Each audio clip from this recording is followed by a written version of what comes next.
l'avenir d'Alphonso Davies semble finalement pencher du côté du Bayern Munich. Selon les informations de Sky Germany, le renouvellement du contrat du défenseur latéral canadien est sur le point d'être finalisé, ce qui porterait un coup au projet du Real Madrid de le recruter à l'été 2025. Après des mois d'incertitude et de longues négociations, le club bavarois aurait prévu une rencontre décisive cette semaine avec l'agent du joueur, Nick Jose, pour sceller l'accord.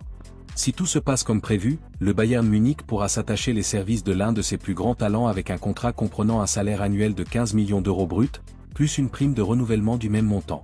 Cet effort financier, ainsi que l'insistance de la direction sportive, semblent avoir convaincu Alphonso Davies de rester en Bundesliga. Le retournement de situation est également lié à l'influence de Vincent Kompany, qui a pris place sur le banc munichois cette saison. Sous son impulsion, Alphonso Davies a retrouvé le niveau qui faisait de lui l'un des meilleurs latéraux au monde, laissant derrière lui l'irrégularité vécue sous Thomas Tuchel. Cette progression sportive, associée à l'offre financière du Bayern Munich, a fait pencher la balance. Jamal Musiala, l'une des plus grandes stars du Bayern Munich, a conditionné son renouvellement à l'inclusion d'une clause de résiliation, un point qui est devenu la principale pierre d'achoppement dans les négociations avec le club bavarois. Selon le média allemand Bild, l'entourage du joueur insiste sur une clause d'environ 175 millions d'euros comme condition préalable à la prolongation de son contrat, qui pourrait courir jusqu'en 2030. Le Bayern Munich, connu pour son refus historique de telles clauses, reste ferme. Des personnalités telles que Karl-Heinz Rummenigge, membre du conseil de surveillance, ont fait valoir que le club ne devait pas renoncer à contrôler l'avenir de ses joueurs. Cependant, la possibilité que Jamal Musiala devienne l'objet de la convoitise d'autres géants européens, tels que Manchester City de Pep Guardiola, accroît la pression sur le club munichois. Bien que des progrès aient été réalisés sur d'autres aspects de la négociation, comme une plus grande flexibilité de la part du joueur concernant ses exigences salariales, renonçant à dépasser le salaire d'Harry Kane, la question de la clause reste un point de blocage. Jamal Musiala a clairement exprimé son désir de rester au Bayern Munich, mais n'est pas disposé à s'engager sans disposer d'une option de sortie contrôlée. La résolution de cette impasse sera déterminante pour savoir si le talentueux milieu de terrain continuera à mener le projet du club dans les années à venir ou si son avenir pourrait commencer à s'écrire loin de Munich. Zinedine Zidane n'a jamais été aussi proche de réaliser l'une de ses plus grandes ambitions, prendre les rênes de l'équipe de France. Après des années d'attente, l'ancien joueur emblématique pourrait devenir le prochain sélectionneur des Bleus, un poste qu'il a toujours désiré mais qui, jusqu'à présent, lui a échappé. Le départ imminent de Didier Deschamps, prévu après la Coupe du Monde 2026, a ouvert une fenêtre unique pour le légendaire sélectionneur français. Si, par le passé, les circonstances ont empêché Zinedine Zidane de prendre la relève, cette fois-ci, tout semble réuni pour qu'il prenne le contrôle du banc de l'équipe nationale. Selon les médias français, les négociations entre Zinedine Zidane et la Fédération française de football ont déjà commencé, ce qui renforce la possibilité de son arrivée. Zinedine Zidane, qui a atteint le sommet en tant qu'entraîneur du Real Madrid, en remportant 3 Ligues des Champions consécutives, a attendu patiemment cette opportunité. Sa relation avec l'équipe nationale a toujours été particulière, car son héritage en tant que joueur comprend des victoires historiques à la Coupe du Monde 1998 et à l'Euro 2000. Aujourd'hui, il semble prêt à mener une nouvelle génération de footballeurs français à la recherche de nouveaux succès.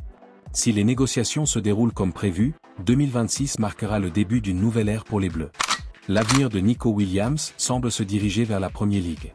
Chelsea et Arsenal se livrent une lutte acharnée pour s'attacher les services de l'ailier de l'Athletic Club, qui s'est imposé comme l'un des talents les plus prometteurs du football espagnol. Selon The Athletic, les deux clubs londoniens sont prêts à investir massivement pour convaincre le joueur et activer sa clause libératoire, fixée à 60 millions d'euros. Bien que l'international espagnol ait décidé de rester à Bilbao après avoir exploré des options telles que le FC Barcelone et Liverpool l'été dernier, son avenir pourrait changer lors de la prochaine fenêtre de transfert. Les Gunners, sous les ordres de Mikel Arteta, considèrent Nico Williams comme un joueur clé pour renforcer leur attaque, mais les implications financières compliquent l'opération, car le joueur lui-même ne semble pas déterminé à quitter le club rouge et blanc pour l'instant. De son côté, Chelsea, dirigé par Enzo Maresca, voit également dans le talentueux ailier une solution pour améliorer ses performances sur les côtés, surtout avec le faible impact de joueurs comme Mikhailo Mudryk ou Joao Félix. Avec la possibilité d'un retour en Ligue des Champions, les Blues seraient prêts à relever le défi financier pour clôturer la fenêtre de transfert. Manchester City est prêt à revenir chercher Leroy Sané pour renforcer son attaque en deuxième partie de saison. L'ailier allemand, qui a évolué à l'Etihad entre 2016 et 2020, est de nouveau dans le viseur de son ancienne équipe, qui connaît une saison irrégulière. Pep Guardiola cherchant à augmenter la qualité et la profondeur de son équipe, le club est prêt à rivaliser avec des rivaux puissants tels que Liverpool et Chelsea pour les services de Leroy Sané, qui pourrait quitter le Bayern Munich lors de la prochaine fenêtre de transfert hivernale. Leroy Sané a quitté Manchester City en 2020 pour 65 millions d'euros, mais après plusieurs années d'excellence en Allemagne, sa situation au Bayern Munich a changé.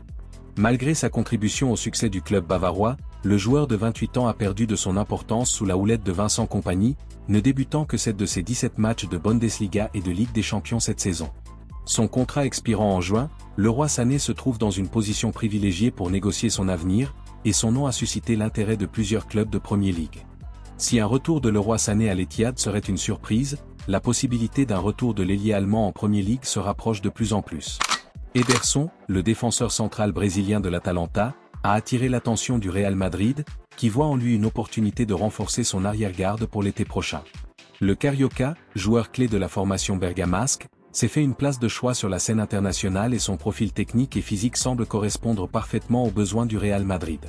Cependant, l'opération ne sera pas facile, car le club italien a fait savoir qu'il ne le laisserait pas partir pour moins de 60 millions d'euros. L'intérêt du Real Madrid pour Ederson n'est pas une surprise au vu des performances du défenseur central en Serie A. Sa capacité à anticiper les attaquants adverses et à initier des mouvements en profondeur en font un défenseur moderne, idéal pour le style de jeu recherché par Carlo Ancelotti. Bien qu'ils ne soient pas les seuls à suivre de près le Brésilien, les Merengues semblent être dans une position privilégiée pour s'attacher ses services, même s'ils devront rivaliser avec d'autres grands clubs européens. L'Atalanta considère Ederson comme l'un de ses actifs les plus précieux et n'a pas l'intention de faciliter son départ à un prix inférieur à celui fixé. L'arrivée d'Ederson pourrait marquer un tournant dans la planification sportive du Real Madrid, car il renforcerait une ligne arrière en quête de jeunesse et de qualité. Pour l'heure, tous les regards sont tournés vers les négociations, qui s'annoncent longues et intenses. La star de Manchester United Marcus Rashford, l'un des noms les plus recherchés du football anglais, est au centre des rumeurs de transfert de l'hiver. Après avoir exprimé son intention de quitter Old Trafford, l'attaquant anglais aurait identifié le FC Barcelone comme l'une de ses principales préférences pour poursuivre sa carrière dans l'élite européenne.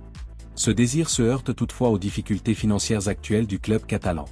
Le Barça, conscient de l'intérêt de Marcus Rashford, n'a pas avancé dans les négociations en raison du salaire élevé du joueur, qui dépasse les 18 millions d'euros par an.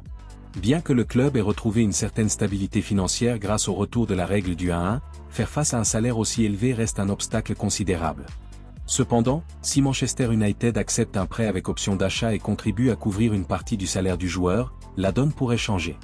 Le joueur, connu pour sa polyvalence et sa capacité à jouer aussi bien comme ailier gauche que comme avant-centre, s'intégrerait parfaitement dans le système barcelonais. Son niveau n'est plus à démontrer, avec une moyenne de buts qui confirme sa qualité. Cependant, des doutes sur sa discipline et son professionnalisme ont suscité une certaine controverse en Angleterre, ce que le Barça évaluera attentivement si le joueur entre dans ses plans. Marcus Rashford semble disposé à prendre des mesures pour faciliter son arrivée à Barcelone, y compris un éventuel ajustement salarial. Pour l'heure, le Barça reste attentif, bien que prudent, à l'évolution d'un dossier qui pourrait agiter les derniers jours de la fenêtre de transfert hivernale.